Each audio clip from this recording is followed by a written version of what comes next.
las actividades a distancia de este taller de capacitación en Derecho Electoral y en Delitos Electorales que ha convocado el magistrado presidente del Supremo Tribunal de Justicia, el doctor Daniel Espinosa Licón, conjuntamente con el magistrado Antonio Fierro Ramírez, que coordina nuestra comisión de capacitación en el Pleno del Tribunal. Le doy la más cordial bienvenida al doctor José de Jesús Angulo Aguirre, magistrado electoral en retiro. Me permito presentar a nuestro distinguido acompañante, el doctor Angulo Aguirre. Él es licenciado en Derecho por la Universidad de Guadalajara, donde también obtuvo la maestría en Derecho Constitucional y Amparo. Es doctor en Derecho por el Instituto Internacional de Derecho y del Estado y fue juez especializado en materia penal en el Poder Judicial del Estado de Jalisco, magistrado del Supremo Tribunal de Justicia de la propia entidad y es actualmente magistrado electoral en retiro del Tribunal Electoral del Estado de Jalisco. Vamos a conversar con el doctor Angulo Aguirre sobre la panorámica que significa para que nuestra audiencia tenga más o menos los referentes, las coordenadas y el mapa y la línea de tiempo que significa el proceso electoral definido como el más grande, el más amplio por la cantidad de cargos que van a entrar en ejercicio del sufragio por parte de la ciudadanía a nivel nacional en Jalisco, en 15 estados de la República, como él nos va a explicar, con la elección de gobernador. Y entonces vamos a tratar en esta amable conversación de diferenciar un poco los antecedentes que culminan con la expedición de la legislación vigente del año 2014, doctor, un poco los momentos relevantes, emblemáticos que constituyen la etapa preelectoral número 2, propiamente la jornada electoral, desde la apertura al cierre de la casilla, y un poco, pues, algunas pinceladas de lo que tiene que ver con la etapa postelectoral, relativa tanto a la declaratoria de presunta mayoría en las diferentes candidaturas que se encuentran en juego, como la impugnación de estas declaratorias. Y sin más preámbulo, pues dejo en el uso de la voz a nuestro amable, respetado y muy querido doctor José de Jesús Angulo. Doctor Mollado, muchas gracias por sus palabras merecidas. Agradezco mucho la invitación de estar de nuevamente en mi casa, en el Poder Judicial. Ya en algún momento o en varios momentos en este foro lo he externado. Nada me he sentido más orgulloso en la vida que haber sido juez. Un saludo respetuoso a mis compañeros jueces que día con día están en la trinchera, en ese enfrentamiento jurídico que se tiene con los operadores, pero más que el enfrentamiento, con esa sensibilidad para aplicar el derecho al caso concreto como se merece. Estamos en año electoral. Esto implica, desde luego, agradecer también la invitación al señor presidente, a don Daniel Espinosa Licón, por permitirme estar aquí de nueva cuenta, y cómo el Poder Judicial cumple con esa obligación que tiene de capacitar a sus integrantes en este proceso electoral 2021. La jornada electoral va a ser muy complicada, ya lo decía el maestro Mollado Zapata, estamos frente a la elección más complicada o más amplia, más compleja, en los últimos años. Ello en razón de que tenemos elección concurrente. En el caso de Jalisco se van a entrar en disputa 125 municipios, 20 diputaciones por mayoría relativa, 18 por representación proporcional. En el contexto nacional vamos a tener 32 estados con elecciones, va a haber 15 gobernaturas. En general, pudiéramos decir que en toda la República va a haber 1926 ayuntamientos que va a haber elección. Luego entonces va a ser una complejidad de esta elección mayor que la presidencial, en la cual, lo comentábamos con el maestro Mollado, hubo un tránsito terso en el campo democrático en México. Podemos decir que México es fuerte en su democracia porque en la elección pasada presidencial vivimos de nueva cuenta la alternancia en México y esta fue de manera tersa. Esto me permitirá desde luego para poder dar un bosquejo histórico. Yo siempre he señalado que la única forma de conocer el destino y la evolución de un pueblo es en su historia. Así, establecer una retrospectiva del constitucionalismo en México es hacer referencia al proceso de construcción de nuestra democracia en el Estado mexicano, desde luego consolidada con esa serie de cambios que se han dado a través de los años. En este sentido histórico debemos de decirlo, la instauración de la democracia en México ha sido paulatina, y me refiero y hablo de aquella democracia entendida no solo como un proceso donde la sociedad elige a sus gobernantes, sino como una estructura institucional de equilibrios y contrapesos que vuelven eficaz al derecho y por lo tanto origen de nuestras libertades ciudadanas. No debemos olvidar que la tarea fundamental del Estado democrático consiste en garantizar el desarrollo de los ciudadanos en un marco de seguridad y libertades. La lógica histórica del reformismo electoral mexicano siempre ha estado asignada por una complejidad de combinación de voluntades para controlar los procesos electorales. Esto es, en muchas naciones de la región, donde México tiene un rico historial de reformas y modificaciones en su legislación comicial, que las daremos un breve repaso de ellos, a vuelo de pájaro. En este tema, de manera constante en el desarrollo político de la sociedad mexicana, tomó un rumbo definitivo en el siglo pasado, y para esto haré referencia a lo que enfatiza el historiador Luis Medina Peña. Nos señala que en el siglo XX fue el siglo del sufragio y la democracia en gran parte del mundo. Fue el siglo en que se consagró definitivamente el sufragio universal, incluso en países considerados con democracias desarrolladas. Fue el siglo en el cual se impuso el sufragio femenino en los países occidentales, recordemos en México 1953. La mayoría de las guerras conocidas hasta ahora, la Segunda Guerra Mundial, se peleó en el siglo XX en nombre de las democracias y en contra del totalitarismo. Así, podemos empezar a señalar cómo la historia electoral en cuanto a las reformas desde el marco supremo han sucedido en México. Así, partiremos desde la reforma de 1977, cuando don Jesús Reyes Heroles, entonces secretario de Gobernación, encabezó una reforma política que significó el primer paso que condujo hasta las formas legales de organización político-electoral que nos rigen en la actualidad. Así, luego la venidera reforma política de 86-87, esta reforma constitucional incrementó la representación proporcional con 100 diputados federales más para dar la estructura que hoy tenemos de 500 diputados a nivel federal, 300 de mayoría relativa, 200 de representación proporcional. Así, la reforma de 1990 y 93, derivado de este proceso de 1988, un proceso convulso históricamente hablando, el presidente de la República, Carlos Salinas de Gortari, solicitó a la entonces Comisión Federal Electoral llevar a cabo una consulta pública para o sobre las reformas que deberían de realizarse en materia política electoral. Al concluir la consulta, se convocó un periodo extraordinario de sesiones, y de aquí lo relevante de esta parte histórica, el cual comenzaría el 28 de febrero de 1989. Como resultado de esta, en 1990 se crea el Instituto Federal Electoral, el IFE.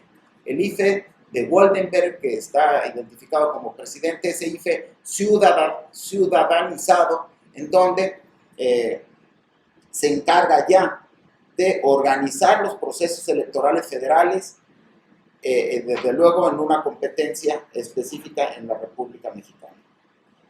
Así, las pautas generales del sistema hoy vigente se perfilaron con mayor precisión en 1993. La reforma al artículo 41, recordemos, en la estructura del 41 constitucional, pues es la columna vertebral del sistema democrático mexicano, como a veces lo decimos en otras materias, y mis amigos, mis compañeros jueces, mi estimación y cariño de nuevo, en donde parte de mi origen dentro del Poder Judicial fue transitar también por la materia penal. Como en algunas ocasiones decimos que hay bloques de constitucionalidad penal, esto es con la reforma del 88, pues también tenemos esta historia de bloques de reformas constitucionales que tienen que ver con el proceso democrático, y en donde a partir de la reforma de 1993 al 41 constitucional ya existe la visualización o el perfeccionamiento de judicializar los problemas electorales. Y aquí es cuando se crea el TRIFE, donde ya hay posibilidad de judicializar, que un órgano imparcial, vamos a ver un poco más adelante las características de este órgano natural creado para dirimir las controversias que se susciten en materia electoral. Pero eso fue un gran adelanto que tuvimos en 1993, porque antaño o antes de esta fecha, pues deberíamos de recordar que pues era un sistema de autocalificación. Esto es, aquellos personajes, después de haber transitado para la obtención del voto, ellos mismos decían que estaba bien su proceso. Luego entonces, bueno, se evolucionó en este tema para dar certeza, como un principio que rige la materia electoral, dar certeza a este procedimiento, pues se da la posibilidad histórica de judicializar ya los asuntos a un tribunal que sus decisiones son vinculatorias, que eso es lo importante. Luego tenemos la reforma en 1996, donde, reiteramos, la judicialización de las controversias electorales constituye una garantía de objetividad e imparcialidad en sus resultados. La tendencia que inauguró el Tribunal de lo Contencioso Electoral en el 86, que no eran vinculativas o no vinculaban sus resoluciones, pero a partir de 1994, con la creación del TRIFE, ya decíamos anticipadamente que estas se acatan y vinculan a quienes contienden en ella. Se vería coronada, dice la historia, 10 años después, con la reforma que impuso el presidente Zedillo en 1996, lo que significó una profunda modificación a nivel orgánico de las instituciones encargadas de impartir justicia electoral, pues pasó a formar parte del Poder Judicial de la Federación. Históricamente, esta reforma la viví, fue mi primer contacto que tuve en una remembranza agradable en 1996, después de un complicado curso de oposición para ingresar a Sala Regional Guadalajara como secretario de Estudio y Cuenta. Obtuve el encargo, desde luego, en donde recuerdo con toda puntualidad mi respeto y admiración, desde luego, a quien fue mi padre en materia electoral, don Gabriel Gallo Álvarez, quien era magistrado presidente de la Sala Regional en aquel entonces. Y esta reforma se caracterizó porque el poder, ese TRIFE, pasa a ser parte del Poder Judicial de la Federación. Esto es, se hace una nueva estructura orgánica dentro del Poder Judicial de la Federación, y desde luego se crea una ley de medios de impugnación donde hay un catálogo impugnativo que por lo general es concordante con los catálogos impugnativos de las entidades federativas. Pero bueno, este gran adelanto que tuvimos en la reforma del 96 al 97. Luego tendremos la reforma del 2003 y 2005, estas reformas intermedias que consistieron en establecer con mayor claridad los requisitos para integrar un partido o agrupación política nacional. Se empieza a regular con mayor puntualidad el tema de partidos políticos. Ya lo veremos que en la reforma en 2014 se crea una ley específica para ello. Así, en la reforma del 2007 y 2008, tras la elección presidencial de ese año, se expidió un nuevo Código Federal de Instituciones y Procedimientos Electorales, lo que le denominamos el COFIPE, que coloquialmente hablando, estas reformas no implicaron cambios radicales en la configuración del sistema electoral, sino que regularon con mayor precisión diferentes temas como el uso de las prerrogativas políticas de los partidos. Los temas de fiscalización empiezan a nacer. En la actualidad los temas de fiscalización tienen repercusiones graves. El saber de dónde es el origen de lo que utilizan los candidatos para obtener el voto es importante transparentarlo, y por ello pues tenemos en la actualidad un proceso electoral muy convulso y con temas de esta naturaleza de fiscalización en tanto al origen de los gastos. Y esto también debemos de decirlo, históricamente el sistema electoral mexicano se construyó de tal manera en donde se va a preservar el gasto público frente al gasto privado. Esto es la participación del Estado para garantizar la limpieza del ingreso de los dineros que se gastan en las elecciones, es una parte primordial, y la fiscalización se agudizó a partir de esta fecha. Así, en la reforma del 2012, con la intención de otorgar mayor confianza a la ciudadanía, es lo que se busca con cada reforma o cada proceso electoral, desde luego que deje enseñanzas. Y es en el año 2012 se abrieron e instauraron nuevos espacios en nuestro país a nivel federal. 3 canales de participación ciudadana directa en la toma de decisiones sobre asuntos públicos. Nace la consulta popular, la iniciativa ciudadana y las candidaturas independientes. Estas figuras de participación democrática ciudadana que ya se acrecentaron en la actualidad y que en el caso de Jalisco tenemos hasta una ley reciente en donde separaron del Código Electoral y de participación ciudadana. Todas esas figuras de participación las extraen y crean en la Ley de Gobernanza, y por eso el Código Electoral ya se llama Código Electoral en Jalisco, al haber separado esas cuestiones de participación democrática, en donde se establece con toda puntualidad sus reglas. Y así caemos ya en la última reforma del 2014.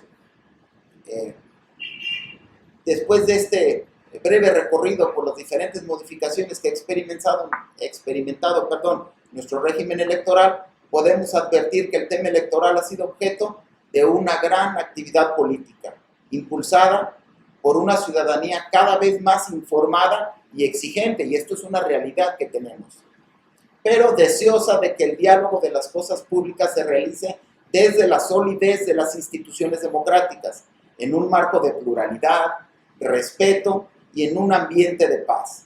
En este año se registraron importantes modificaciones en el marco jurídico que regula el moderno engranaje político electoral de nuestro país. Eso pone de manifiesto la auténtica vocación democrática de la ciudadanía y las instituciones mexicanas. En esta óptica histórica, vale decir que se instituyó un proceso, esto es, el tránsito de la democracia formal a la democracia sustancial. Constituye uno de los signos más representativos, en mi concepto, del Estado del Derecho Constitucional. Y así podemos válidamente decir, el ordenamiento jurídico se ha constitucionalizado. Es una tendencia que se tiene en el constitucionalismo moderno de establecer ciertas prerrogativas u obligaciones desde la propia Carta Magna para obligar a las autoridades a actuar en consecuencia. Así, esta reforma del 2014, para irnos decantando en el efecto que le deseo dar a la plática, trajo 6 cambios sustanciales, o los podemos identificar en 6 apartados. Primero, alteró el régimen de gobierno. Segundo, el régimen de autoridades electorales. Tercero, el régimen de partidos. Cuarto, fiscalización y rebase de topes de gastos de campaña. Ya lo decía yo anticipadamente, los temas de fiscalización han adquirido relevancia, inclusive en el contexto actual de esta elección. 5, los modelos de comunicación política fueron modificados, inclusive desde el propio 41 constitucional. Y 6, los instrumentos de participación ciudadana. Luego entonces, este régimen se incorporó en una serie de legislaciones electorales, por decirlo de alguna manera. Primero, se modificó el 41 constitucional, ya lo habíamos señalado, la columna vertebral del sistema electoral mexicano. Ahí se establecieron con toda puntualidad, se constitucionalizaron con toda puntualidad una serie de obligaciones hacia la democracia en México, por decirlo en forma general. Luego se crea la Ley General de Instituciones y Procedimientos Electorales, que viene a suplir a lo que le denominábamos COFIPE, al Código Federal. La LEGIPE ahora. Luego nos vamos a la Ley General de Partidos Políticos. Se crea una estructura normativa específica para regular desde el nacimiento, tránsito y desarrollo de los partidos políticos como entes de interés público. Recordemos que partiendo de la propia estructura del 41 constitucional, los partidos políticos siempre han sido considerados entes de interés público, porque antes de que existieran las candidaturas independientes, la única forma de acceder al poder del ciudadano, y digo ciudadano como categoría política porque la necesitamos para la charla, conceptualizarla en ese sentido, la única forma de que el ciudadano podía acceder al poder era a través de un partido político. Ahora ya sabemos que tenemos la posibilidad de las candidaturas independientes. Tenemos otras formas. Se amplía el abanico de posibilidad para que el ciudadano participe democráticamente en nuestro México. Luego se crea la Ley General, hay modificaciones, a la Ley General del Sistema de Medios de Impugnación en materia electoral y nace la Ley General de Delitos Electorales, tema que con toda puntualidad lo abordará nuestro estimado fiscal, don Ricardo Zuro Gutiérrez, que maneja a la perfección este tema. Así, me centraré en las autoridades electorales. De estas 6 modificaciones que hice mención de la reforma del 2014, solamente me centraré, por los temas específicos de la charla, a las autoridades electorales. En cuanto a las autoridades electorales, pues desaparece el IFE y en su lugar se crea el INE. Esto es, se nacionaliza el proceso democrático mexicano. Se concentran las actividades en el centro de la República, hay que decirlo así. Quien tendrá demandas facultades en el ámbito local, tanto en cuestiones de organización, supervisión, revisión, así como fiscalización de finanzas de los partidos políticos. Esto es, el INE designa los consejeros o parte de la estructura, del cambio de las autoridades electorales, nacen lo que se le denominan los OCAS y los OPLES. Los OCAS, los organismos constitucionales autónomos, Tribunal Electoral del Estado de Jalisco, último tribunal al que pertenecí, y los OPLES, que son los organismos públicos locales, en el caso de Jalisco, el Instituto Electoral y de Participación Ciudadana, donde se cambia su estructura, pero su designación ya no corre a cargo del Congreso del Estado, como fue en la anterior reforma democrática. Ahora la designación corre a cargo del INE, como en el caso de los integrantes del Tribunal Electoral del Estado, ya no corre a cargo de una convocatoria emitida por el Congreso del Estado, sino corre a cargo del Senado de la República en una atribución específica que se les dio con la reforma del 2014. Luego entonces, en aquella ocasión que tuve la fortuna de acudir a tomar protesta en el Senado de la República, pues íbamos personajes de toda la República Mexicana a tomar protesta al Senado de la República, porque esta fue la mística de la reforma, darle la atribución a que los estados ya no tuvieron una injerencia específica en los procesos electorales y por lo tanto se dio esa atribución al Senado de la República, y de ahí que se vuelva a argumentar que el proceso se nacionalizó, esto es, se empieza a centralizar. Así, en esta misma reforma en tema de las autoridades electorales, se crea el Servicio Profesional Electoral Nacional, regulado por el Instituto Nacional Electoral, por el INE, y el cual abarca las reglas de selección, ingreso, capacitación, profesionalización, promoción, evaluación, rotación, permanencia y disciplina de los servidores públicos de los órganos ejecutivos y técnicos del INE. Recordemos que el INE tiene una estructura muy amplia, la sede en la Ciudad de México, desde luego, el Consejo General, pero tenemos un consejo local en cada estado de la República, y tenemos un consejo distrital por cada uno de los 300 distritos que conforman la geografía político-electoral de la nación. Luego, entonces, esa es la estructura del INE, es una estructura muy perfecta para lograr cumplir con sus fines, y me adelanto a alguno de sus fines, como es la instalación de casillas. Decíamos que se visualiza en esta ocasión que deben de instaurarse alrededor de 163,000 casillas. Esto, desde luego, que corre a cargo del Instituto Nacional Electoral. Las juntas son las que hacen ese trabajo para poder ubicar desde la complejidad de los problemas que tenemos en el inicio del año electoral, que vamos a adelantarlo. Inicia con la declaratoria que hace el Consejo General, decía la ley antes, en octubre antes del año de la elección. Esto es, el año electoral empezó el año pasado, y de ahí tendremos que puntualizar una circunstancia más que tiene que ver con nuestra actividad jurisdiccional. En materia electoral, todos los días, en año electoral, todos los días y horas son hábiles.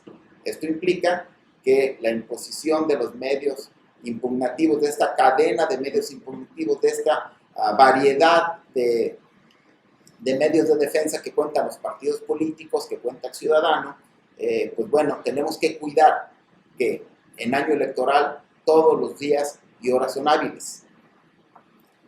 Así, en cuanto a los institutos electorales locales, ya lo decía anticipadamente, ahora llamados organismos públicos locales, sufrieron importantes cambios en sus facultades, integración y nombramiento. Ya decíamos que los nombramientos ahora corren a cargo del Consejo General del INE, su integración en su número ahorita lo veremos. El Consejo General se integra por 6 consejeros y un consejero presidente, y su designación y remoción, lo reitero, es a cargo de acuerdo a la LEGIPE, es de acuerdo al Consejo General, al INE. De las autoridades jurisdiccionales, aún al Tribunal Electoral del Poder Judicial se le dan nuevas atribuciones. Específicamente, conoce de las impugnaciones contra actos del Consejo General que antes pues, no se podían impugnar, ahora sí. Así como conocer los asuntos que el INE somete a su consideración por violaciones a lo previsto en la base tercero del artículo 41 y párrafo octavo del 134, que tiene que ver con la propaganda electoral, que tiene que ver con la utilización de recursos públicos. Así, este tema de propaganda político-electoral inclusive hace que se cree una nueva competencia. Esto es, hay una forma de regularizar el proceso electoral en cuanto a los temas de propaganda política de una manera muy rápida. Esto es, nacen los procedimientos sancionadores especiales, que tiene que ver con la imposición desde una amonestación hasta la pérdida de la candidatura por violaciones a las reglas de tiempos de precampaña, de la propaganda política, de dónde pongo mi propaganda, etcétera. Entonces, esta nueva atribución que nace en los procedimientos sancionadores especiales, de igual manera adelanto, se replica y nace también en el Estado de Jalisco. El Tribunal Electoral del Estado también conoce de sancionadores especiales y su naturaleza es muy similar al procedimiento penal. Esto es, se va a imponer una sanción, goza de los mismos atributos, es inquisitivo, dispositivo, y luego entonces podemos llegar inclusive a imponer la sanción más grave, que es la pérdida de la candidatura. Ahora bien, ya habíamos señalado cómo esta reforma se dice históricamente muy intempestiva o sorpresiva. Ya decíamos que también afectó a la actividad local. Esto es, los tribunales electorales dejan de ser parte de los poderes judiciales. Se vuelven tribunales constitucionales autónomos en cuanto a su naturaleza, en donde debo de señalar que hay una situación que creo que quedó una asignatura pendiente, en donde no se les dieron autonomía financiera. Pero bueno, siguen siendo tribunales constitucionales autónomos, en donde ya no dependen de su designación del Congreso del Estado, desde luego, dependen por parte del Senado de la República, y su integración atendiendo a la densidad poblacional del Estado era de 5 o de 3. En el caso original de Jalisco, en el 2014 designaron a 5. En la primera integración, valga la expresión, y en la última reforma, debemos de destacar la última reforma constitucional local significativa que impactó en materia electoral, que fue disminuir el número de integrantes del Tribunal Electoral, que eso sí es un atributo del Congreso del Estado. Modificó la Constitución en cuanto a la integración y ahora ya no son 5 en Jalisco, ahora son solamente 3 magistrados. Luego entonces, en el 2019, que hubo 2 vacantes, en lugar de emitirse una convocatoria por parte del Senado, se promovió por los grupos parlamentarios en Jalisco una reforma constitucional en donde desaparecen los dos lugares y reducen el número de integrantes del Tribunal Electoral del Estado, pero siguen con las mismas atribuciones respecto de los medios impugnativos, de ese catálogo de medios impugnativos. Así, en este orden de ideas, creo que pudiéramos responder a la siguiente pregunta, o a la pregunta planteada. ¿Quiénes son las autoridades en el proceso electoral? Ya visualizamos ese tránsito histórico, constitucional, institucional, valga la expresión de la frase, en torno a nuestro pensamiento democrático en México y cómo fue evolucionando. Así, basta remitirnos a la estructura del ya citado 41 constitucional, que es la columna vertebral del sistema democrático, en donde nos dice con toda puntualidad: la organización de las elecciones es una función estatal que se realiza a través del Instituto Nacional Electoral y de los organismos públicos locales en los términos que establece la Constitución. Esto es, hay una subordinación de los institutos locales hacia el INE. Inclusive hay facultades en donde puede el INE, valga la expresión muy amplia, de sobreponerse a la autoridad electoral estatal. Tiene facultades para hacerlo en determinados casos y están establecidos en la norma.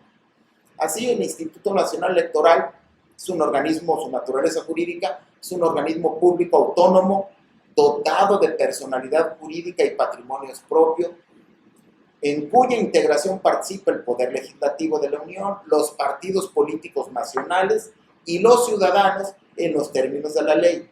En el ejercicio de esta función estatal, y aquí los principios que rigen la materia electoral: la certeza, la legalidad, la independencia, la imparcialidad, máxima publicidad y objetividad serán principios rectores de la materia electoral. Y estos principios rectores se deben de cumplir a cabalidad, inclusive pueden en una cadena impugnativa establecerse como un concepto de afectación. Cuando hay violación a los principios electorales, podemos hacerlos para lograr la nulidad de una elección.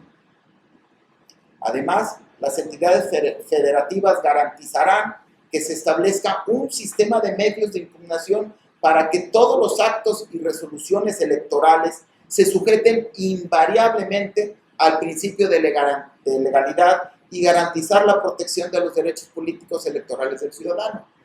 Así, Código Electoral, en el caso situarnos en una circunscripción territorial, Jalisco, el Código Electoral tiene un catálogo de medios impugnativos y en donde el Tribunal Electoral, como Tribunal Constitucional Autónomo, está capacitado para dar respuesta bajo los principios de legalidad y certeza, garantizar esa protección de los derechos políticos electorales, háblese votar o ser votado en cualquiera de sus vertientes que se puedan dar.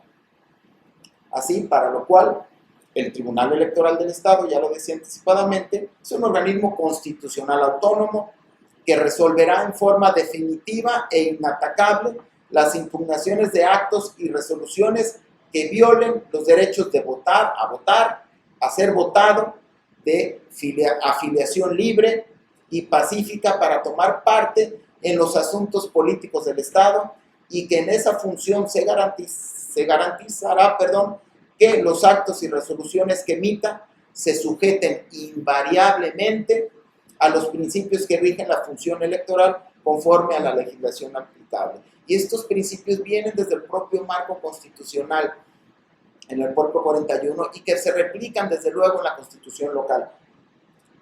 En tanto, podemos también señalarlo en cuanto a las autoridades electorales, no podemos dejar de lado los temas de delitos electorales. En este caso ya hacíamos mención anticipada que va a participar en estas cápsulas y en este foro don Ricardo Zuro Gutiérrez, nuestro fiscal electoral, en donde, pues bueno, en este contexto de autoridades electorales, pues para la persecución de conductas antijurídicas se crean por disposición legal fiscalías especializadas en delitos electorales. Esto es, en la materia federal tenemos en la FEPADE, la federal, y en los estados tenemos a esos órganos especializados. Para, desde luego, atendiendo a la función de aplicar esa ley general de delitos electorales, como ley general tiene competencia o es de aplicación en ambos fueros, esto es, es la misma regla para el mismo catálogo de conductas, se aplica a nivel federal como se aplica a nivel local, y al final de la ley, que no es una ley muy amplia, son creo que 27 artículos, ya no recuerdo, aquí la tengo a la mano para no mentir, son muy poquitos artículos, en donde tenemos 26 artículos, en donde en la última parte de la ley se establece con toda puntualidad los temas de cómo vamos a transitar en la competencia. Y quienes manejan penal recordarán que hay una regla no escrita muy fácil para identificar la competencia. Identifiquemos al ofendido o al pasivo del delito, identificaremos cuál va a ser la competencia federal o local. Evidentemente hay elecciones concurrentes, esto lo explicará con mayor puntualidad don Ricardo, pero puede darse un evento delictivo en una casilla, pero si hay una afectación a las boletas del municipio, pues será competencia estatal. Si hay afectación a las boletas de diputados, pues evidentemente será competencia federal. Y hay unas reglas de coordinación perfectamente establecidas. Aquí ya logramos, creo, transitar por dos de los cuestionamientos que teníamos previstos para esta sesión. Ahora identificaremos cuáles son las etapas del proceso electoral y desde luego tratar de establecer muy brevemente cuál es la actividad de cada una de estas autoridades electorales. Así, basta remitirnos a la propia estructura de la ley, su naturaleza jurídica está en la ley. El proceso electoral es el conjunto de actos ordenados por la Constitución Política de los Estados Unidos Mexicanos, del Estado y de la Ley General y este código, realizadas por las autoridades electorales, los partidos políticos y los ciudadanos, que tiene por objeto la renovación periódica de las y los integrantes de los poderes legislativo, ejecutivo y ayuntamientos en el Estado de Jalisco. En la postulación para la elección de los ayuntamientos se garantizará la paridad de género tanto vertical como horizontal. Paralelo a esta reforma del 2014 o poco tiempo después de la de 2014, los temas de violencia política de género causaron impacto en la sociedad y desde luego se buscaron los mecanismos para poder garantizar o evitar, que esto siguiera sucediendo, y ya es una realidad que en todas las normas electorales se garantiza la estructura de la paridad de género, tanto horizontal como vertical en los temas, y en ello participan activamente los partidos políticos. Esto es, los partidos políticos como entes de interés público son los que proponen a los candidatos, pero también tienen obligación desde la Ley General de Partidos y la Ley de Acceso a las Mujeres Libre de toda Violencia, tienen directrices específicas donde deben de ser garantes también de esa paridad de la mujer. Así, ¿cuáles son las etapas que maneja el código?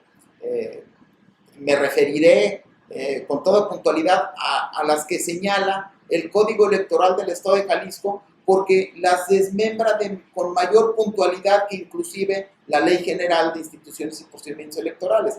Tiene una serie de subclasificaciones, lo que nos permitirá puntualizar, observar o detectar con mayor medida ¿Cuáles son esas etapas y lo trascendente de estas? Primero es la preparación de la elección. Desde luego, el año electoral arranca con la convocatoria que emite, en el caso de Jalisco, el Consejo Electoral y de Participación Ciudadana, después de la emitida, desde luego, por el Consejo General de Línea, donde arranca el año electoral y en donde empieza esa sucesión de actos institucionalizados para lograr, primero, registrarnos, cómo hago precampañas, etc. Pero vamos a irnos en el orden que establece la propia legislación. Así, hablamos de la preparación de la elección, subsecuentemente, preparación de la solicitud de registro de candidatos. Este proceso, a cargo del Instituto Electoral y de Participación Ciudadana en el Estado, a cargo del INE en la Federación, es donde se tendrán que analizar los requisitos de elegibilidad. ¿Qué es lo mínimo para poder aspirar a un cargo de elección popular? Ya decíamos, ser ciudadano. Ciudadano como categoría política implica, pues, ser mexicano, bueno, tener un modo, la nacionalidad, tener la edad y una edad requerida para los casos específicos de los puestos de elección. Y ya el modo honesto de vida ya lo quitamos, era discriminatorio, pero en algunos años en nuestra historia se hablaba de un modo honesto de vida. Luego entonces esos requisitos de elegibilidad se van acentuando en torno a materia electoral porque tienen que acreditar residencia, tienen que acreditar cuestiones de no estar suspendidos de sus derechos políticos electorales, no impedimentos. Y cuando hablamos de suspensión de derechos políticos electorales, aquí pudiéramos vincularlo con los temas penales, en donde el Pacto de Derechos Políticos Civiles, al cual está suscrito por el Estado mexicano, pues habla que solamente habrá suspensión de derechos políticos electorales en tanto hay una sentencia que condena y que ésta sea definitiva. Cuando antaño, con el solo dictado del auto de formal prisión, era causa suficiente y eficiente para suspender derechos políticos electorales. Por allá en el 2000, mi tesis de constitucional y amparo, para obtener el grado en nuestra querida alma mater, fue de ello, de la inelegibilidad electoral por delitos culposos. Esto es establecer cómo, por un sencillo delito de tránsito, por un auto de formal prisión, que solamente con su naturaleza jurídica establece la materia del proceso, pero que aún no hay definitividad en cuanto a ni sanción alguna, ya era presancionado por disposición constitucional. Entonces, ¿cómo hemos evolucionado en los temas de elegibilidad? Y esto implica, pues, toda una complejidad que hace, desde luego, vamos a situarnos en Jalisco, el Instituto Electoral y de Participación Ciudadana.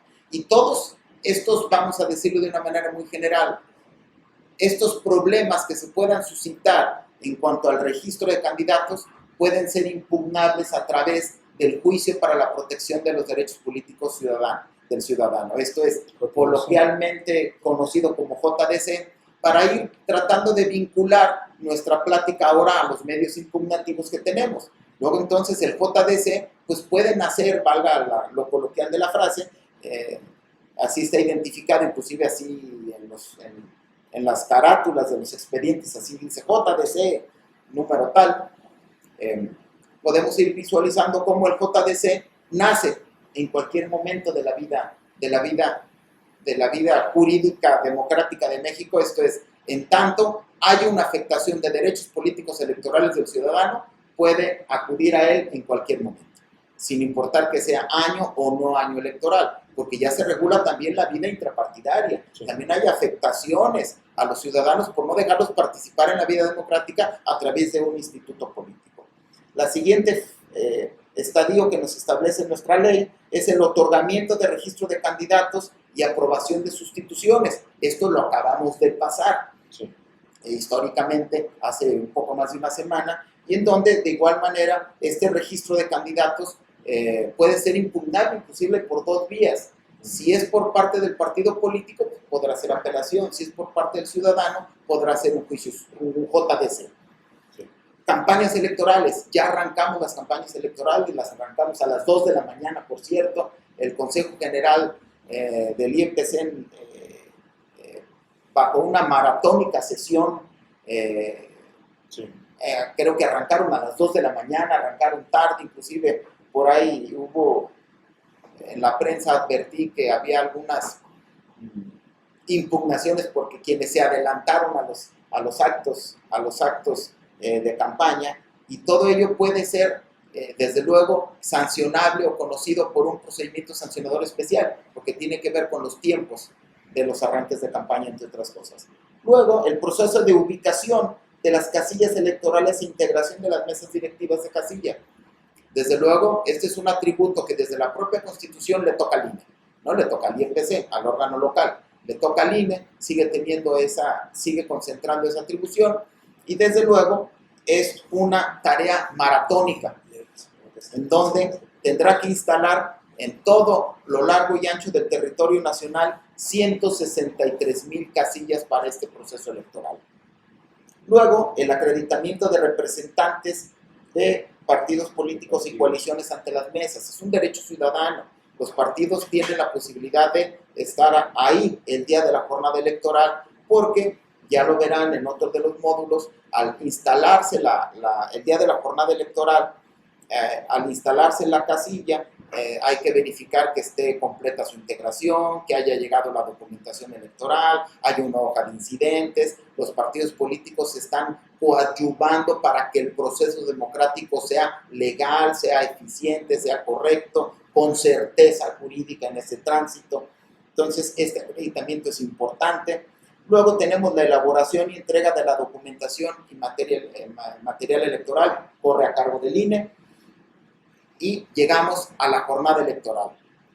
Algunos tratadistas dicen que es la parte más trascendente de nuestra vida democrática, y es en realidad en donde, en esas 163,000 casillas, un sinnúmero de ciudadanos, tras haber sido insaculados por sorteo y recibir una capacitación por el INE, se vuelven parte importante del proceso democrático en México.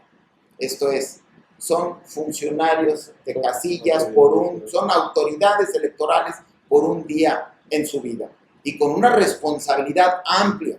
Tan es así que ya lo verán cuando lleguen a delitos electorales, que los delitos electorales están estructurados de una forma atendiendo a sujetos activos.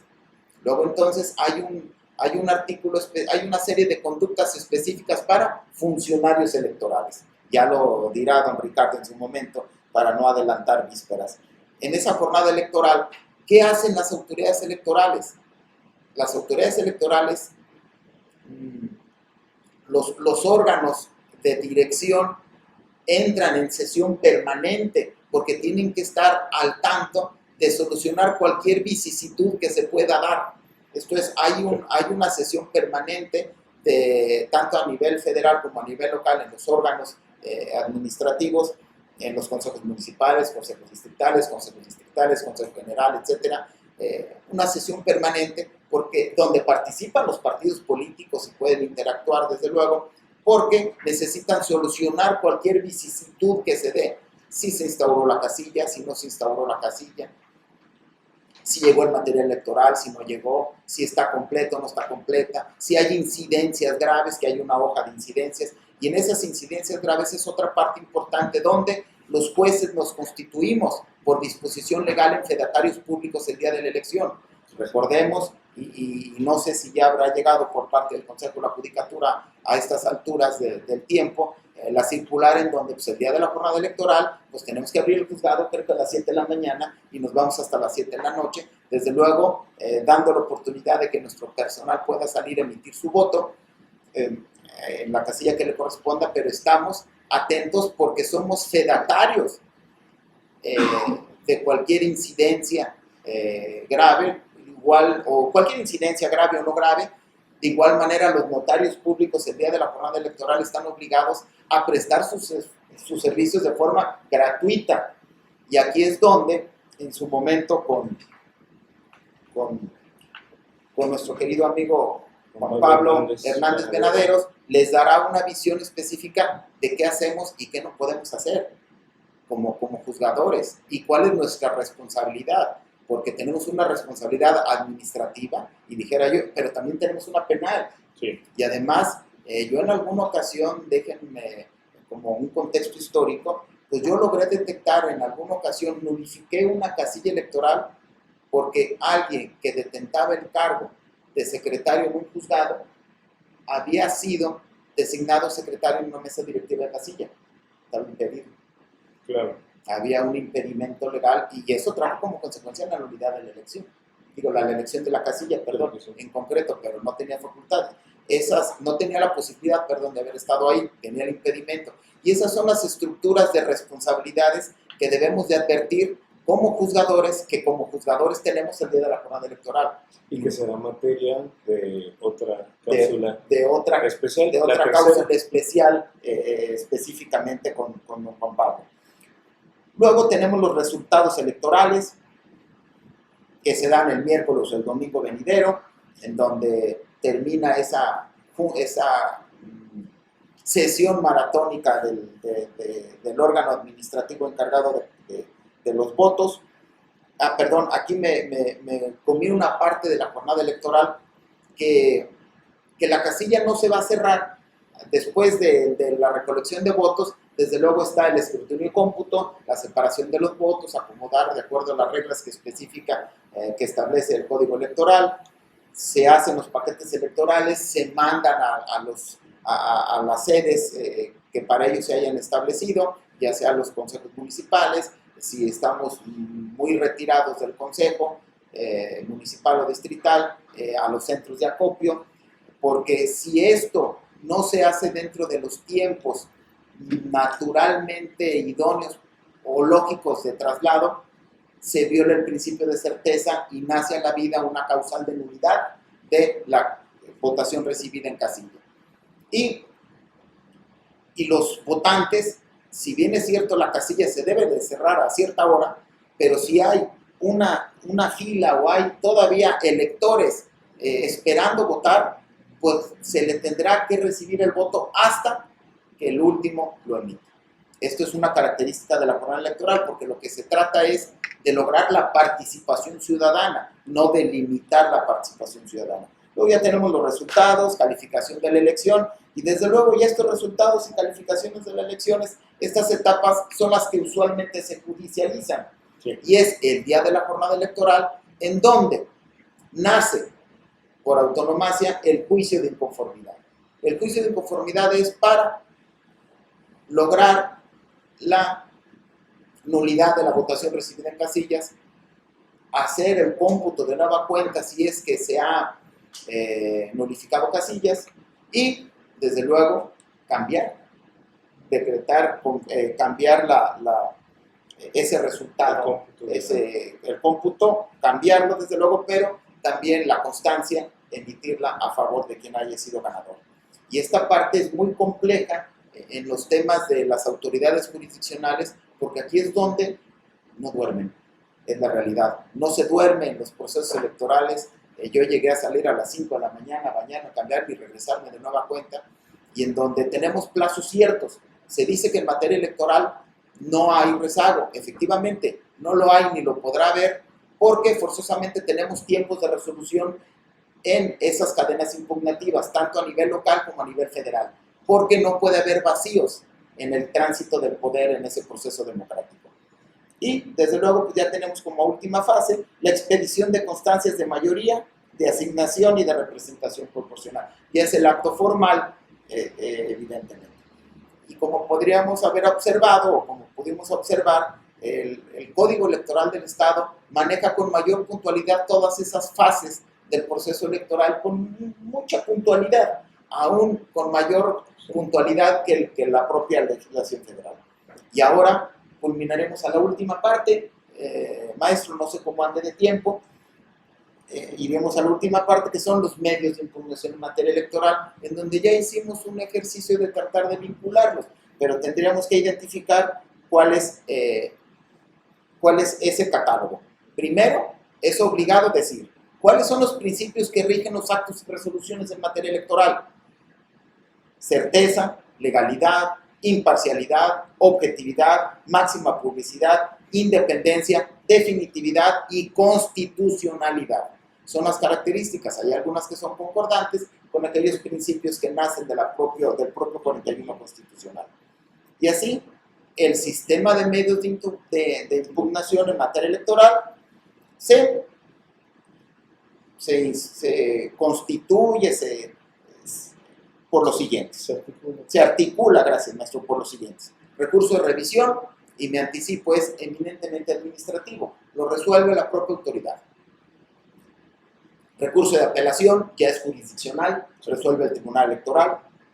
Juicio de inconformidad, resuelve el Tribunal Electoral, y es el medio impugnativo que por autonomacia nace el día de la jornada electoral, para lograr la nulidad de la votación recibida en casillas o de la elección inclusive, si es que no se dan los 20% de aperturas en las casillas electorales de un distrito.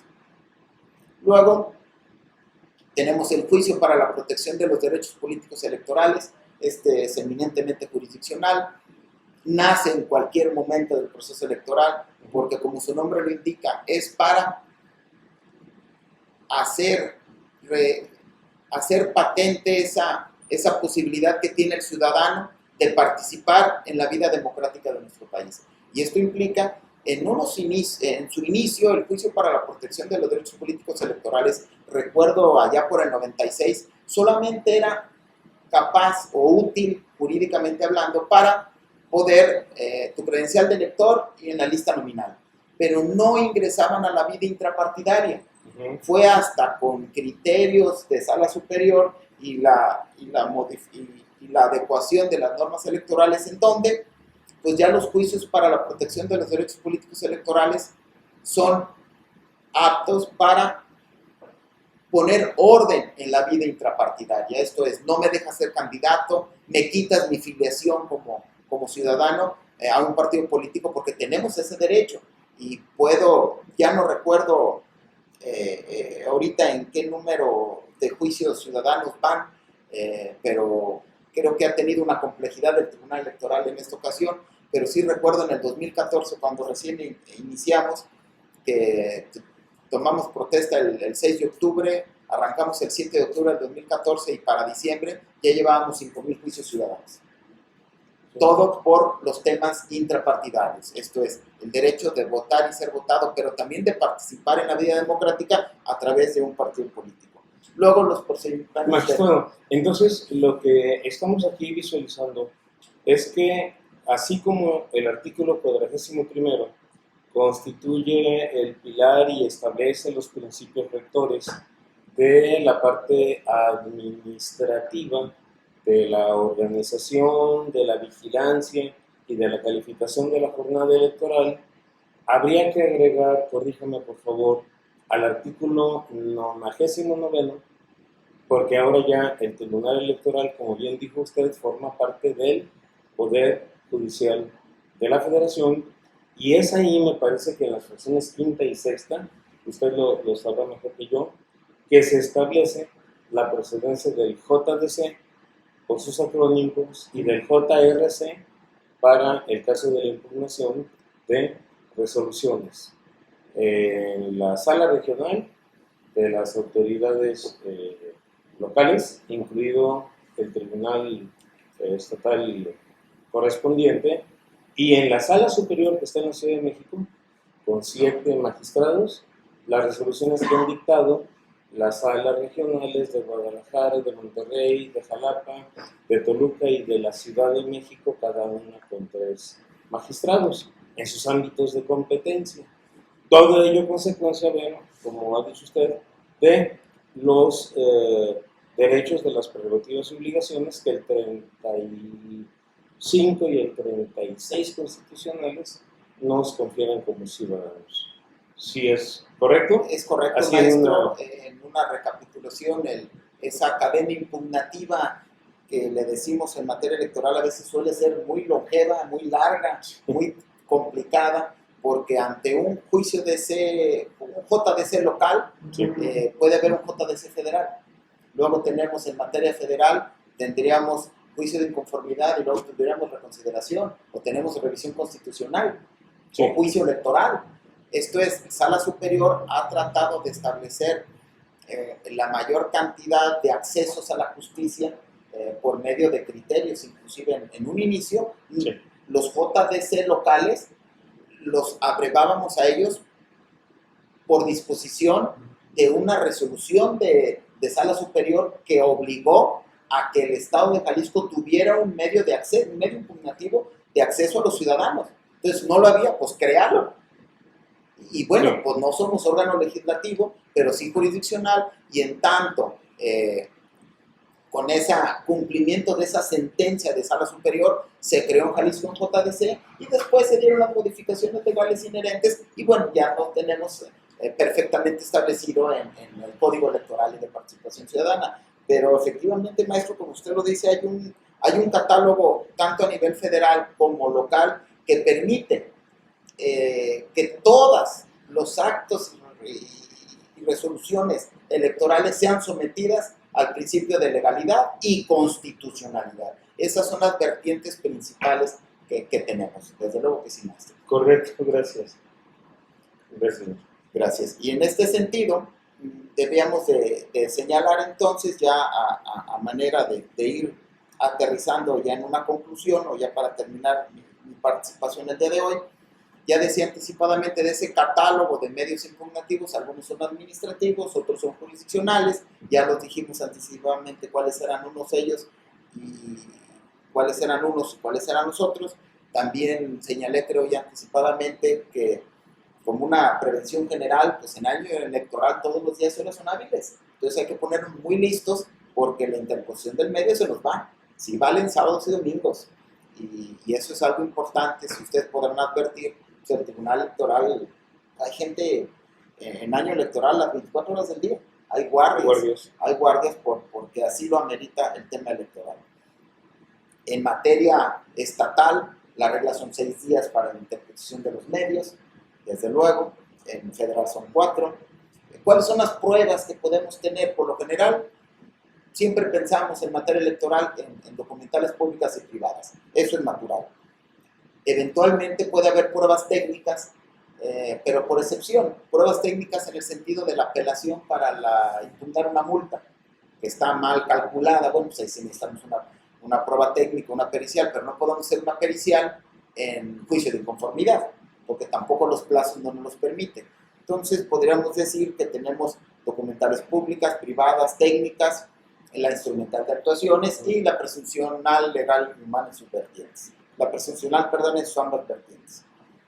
Y podemos transitar de igual manera por los reconocimientos judiciales, en la medida en que sean necesarios. Por decirlo, se está impugnando en apelación la ubicación de una casilla. Pues sí puede la autoridad oficiosamente inclusive hacer una inspección para ver si efectivamente la agravio o no. Porque recordemos o establezcamos que en los temas de instalación de casilla hay temas que lo omití, son temas muy complejos, porque no pueden ser ni en templos, ni en cantinas, ni en cercas de partidos políticos, etcétera. Entonces se buscarán lugares públicos en donde sean de fácil acceso, y probablemente la complejidad no sea en la zona metropolitana, la complejidad sea en la zona rural. Esto es, junio todavía es tiempo de lluvias. Sí. Luego entonces yo puedo instalar una casilla en esta población, pero hay un río que me delimita, y de repente si llovió mucho ya no pasó, ya no pasó la gente y ya no pudo votar. E inclusive acabo de ver una nota periodística que de nueva cuenta la comunidad birrárica se está oponiendo a que tanto el INE como el IEPC, en una población que no se pronunció su nombre porque está muy complejo, inclusive se impugnó en el proceso electoral pasado, de nueva cuenta están impidiendo el acceso al INE y al IEPC. Esto es, no va a haber casillas electorales allá para la zona norte de Jalisco en una comunidad birrárica. San Andrés, y no, un nombre muy complejo que nunca me lo he podido, y miren que firmé la resolución en su tiempo y no me aprendí el nombre. Pero estos problemas los tenemos al día con día, y ahí es la vinculación de nueva cuenta de decir en una recapitulación lo que hace la autoridad administrativa, los medios impugnativos que tiene el acceso al ciudadano, los partidos políticos como entes de interés público, los términos en los que los tenemos que resolver, y en donde de nueva cuenta decimos que el Tribunal Electoral no puede tener rezago. Mis queridos excompañeros, porque sí alcancé a estar con esta integración,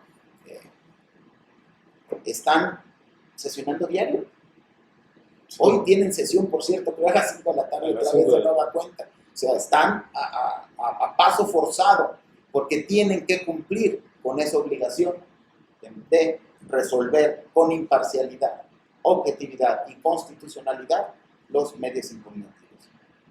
Entonces, solamente me resta decir que los esfuerzos institucionalizales conjuntos resultan propicios para establecer, desde luego, la cultura y el funcionamiento de la sociedad. El hecho de que en este foro participe Tribunal Electoral, Congreso, Fiscalía, Supremo Tribunal, si bien es cierto, el Supremo Tribunal ya se extrajo de su textura o desintegración al Tribunal Electoral del Estado de Jalisco, pero no deja de ser el depositario de uno de los tres poderes del Estado, y en donde celebro, desde luego, esa visión de don Daniel Espinosa Licón, quien lo conozco desde muy joven, desde sus inicios en la carrera judicial, en donde ha sabido llevar la directriz de este tribunal con una nueva visión acorde a lo que necesita la modernidad. Y digo la modernidad porque yo me confieso, no soy tan moderno en los pensamientos, y necesitamos gente con esa visión de modernidad que permita estructurar nuevas posibilidades. Tan solo la función de ser fedatario, y que es fundamental y que pues no tuvo en otros comicios el peso que ahora debe tener, ¿verdad? Y esa actividad de fedatarios deberá de estar abierto el Supremo Tribunal el día de la jornada electoral.